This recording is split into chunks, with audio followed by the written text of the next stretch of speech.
What happens when a legendary actor, known for his razor-sharp wit, meets a talk show host determined to make headlines at any cost?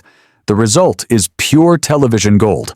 Awkward, tense, and unforgettable. And that's exactly what unfolded on The View, creating one of the most uncomfortable moments in daytime TV history.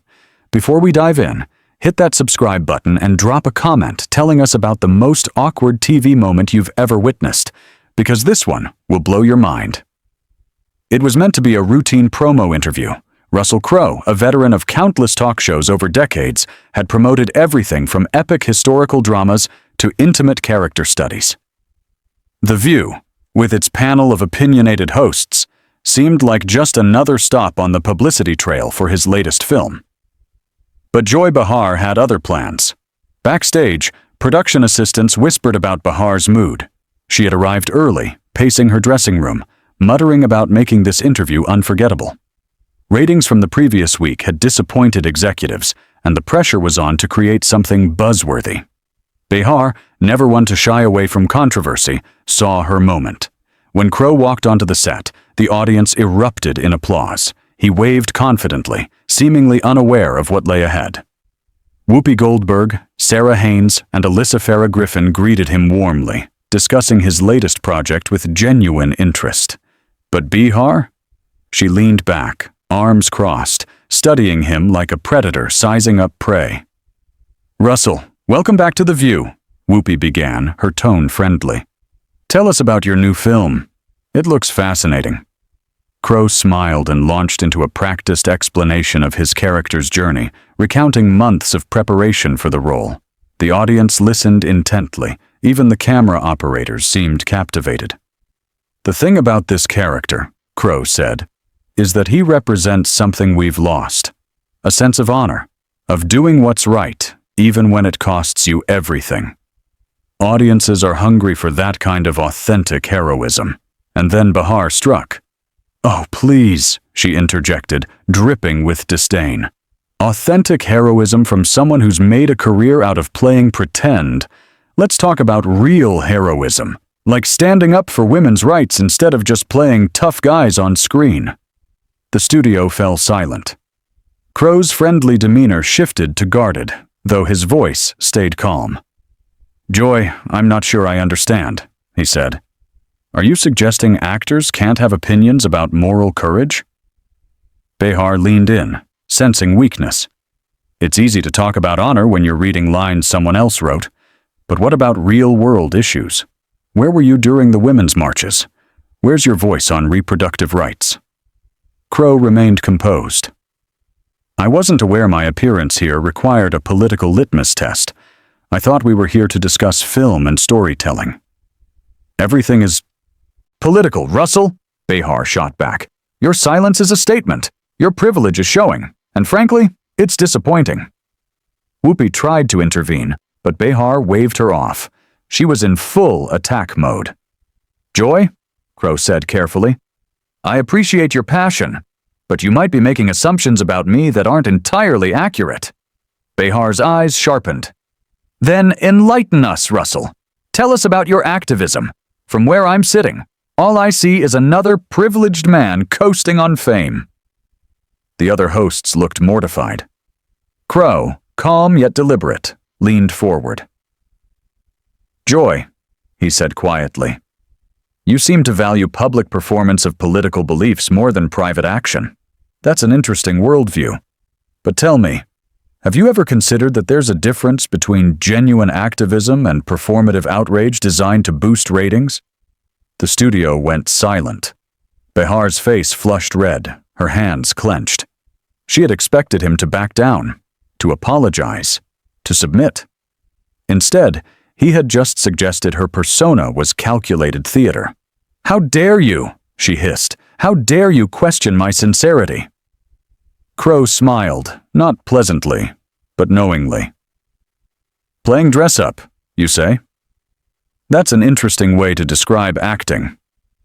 Tell me, Joy, what do you call sitting in that chair every morning and manufacturing outrage for the cameras?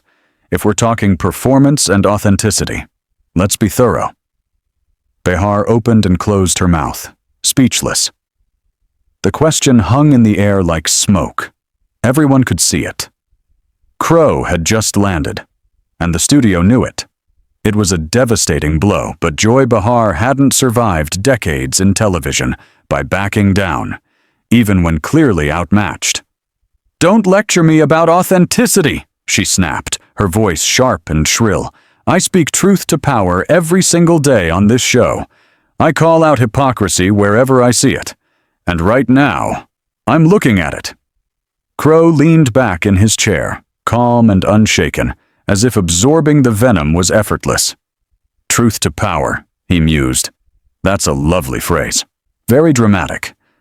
Tell me, when was the last time you actually challenged someone with real power? Not a guest here to promote a movie who can't fight back without looking like a monster, but someone who could actually affect your career?" The question hit like a sledgehammer. Behar's face went from red to pale. The answer was obvious. The View thrived on safe targets, celebrities under contract, eager for publicity. Who couldn't strike back? Real power brokers? Executives? Advertisers? They never sat in that chair for a grilling. "I challenge powerful people all the time," Behar stammered, her confidence faltering. "Do you?" Crowe pressed gently.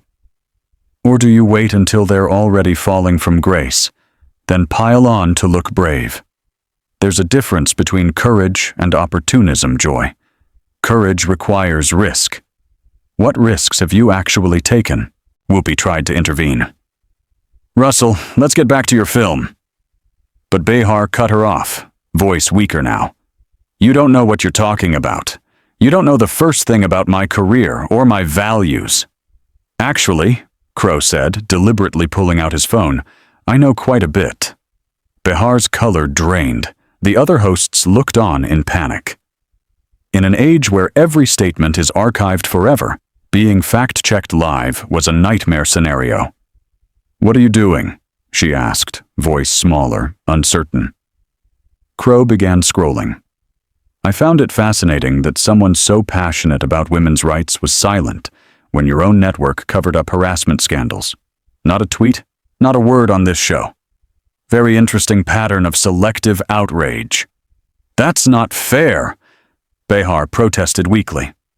"Oh, I understand perfectly," Crowe replied smoothly. "Pick fights with those who can't fight back. Stay silent when speaking up might actually cost you something. Brilliant strategy. Looks like courage. Costs nothing in reality." The audience was silent. This was no longer uncomfortable TV. It was devastating. Sarah Haynes hid her hands, unable to watch. Alyssa signaled producers to cut, but the cameras rolled.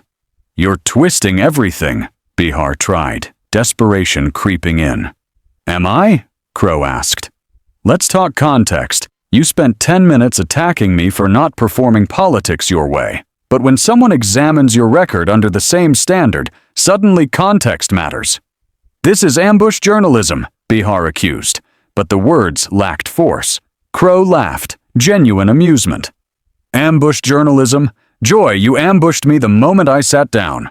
Planned attack before I walked on stage. The difference? I came prepared." "I don't have to defend myself to you," Behar shot back, but even she knew it sounded hollow. "No, you don't," Crowe said pleasantly. "But you do have to defend yourself to your audience. They tune in because they trust you to be honest. Don't they deserve to know if your so-called courage is real?" Behar's hands shook. She scanned the co-hosts for support, but they were elsewhere, unwilling to engage. "You're just angry because I called you out," she tried weakly. "Called you out on what?" Crowe asked. "You made assumptions about my character and politics without knowing anything beyond my movies. When I point out the flaws in your reasoning, you call me defensive. That's your strategy. Attack, then claim the response proves you right." Crowe pulled up her social media. "Your feed last month? Same playbook. Attack, then claim justification. Fascinating system." The studio was deathly silent. This wasn't television anymore. It was public dissection. Behar realized she had picked a fight with someone who refused to be intimidated and came armed with facts. "I think we should take a break," Whoopi finally said, voice tight with tension. "No," Crow replied firmly. Joy wanted a conversation. About authenticity and moral courage. We should finish it. Unless, of course, she's changed her mind about speaking truth to power. Behar's eyes darted to the cameras. Millions were watching her credibility crumble. The tough questioner was now the one being held accountable. "This isn't fair," she whispered, for the first time genuinely desperate. Crow looked at Behar with something like pity. "Fair," he repeated softly. "You know, Joy, that's exactly the word I was hoping you'd use, because it gives me the perfect chance to talk about what's actually fair." Behar sensed the storm coming, but she was trapped. Cameras were rolling, the audience was watching, and there was nowhere to hide. "Is it fair?" Crow continued, calm and deliberate, "to ambush a guest on live television with personal attacks designed to humiliate them for your own entertainment? Is it fair to assume the worst about someone you've never met, based on nothing but your own prejudices? Is it fair to build a career on tearing people down while hiding behind a mask of moral superiority?" Each question landed like a physical blow. Behar's breathing grew shallow. Sweat formed on her forehead despite the studio's air conditioning. "You wanted to talk about privilege," Crow said, putting his phone away and looking her squarely in the eye. "So, let's talk about it. You have the privilege of this platform, this microphone, this audience. You have the privilege of attacking people who can't fight back without risking their careers. And you've used that privilege to become exactly the kind of bully you claim to oppose." "Stop," Behar whispered, barely audible. "You asked me about my activism," Crow pressed on, relentless. "Want to know what I actually do? Not performative social media posts or staged photo ops, but the real work. I fund education programs for underprivileged children in rural Australia. I quietly donate millions to women's shelters without seeking credit. I mentor young actors struggling with addiction and mental health issues. But you'll never see me tweeting about it, because real compassion doesn't need an audience." The contrast was devastating. While Behar had broadcast her virtue to anyone who would listen, Crow had been quietly doing the work without fanfare. The audience began murmuring, not in support of the host, but in shock at the revelation. "You want to know the difference between us, Joy?" Crow asked softly. "You perform activism. I practice it. You shout about justice. I quietly work toward it.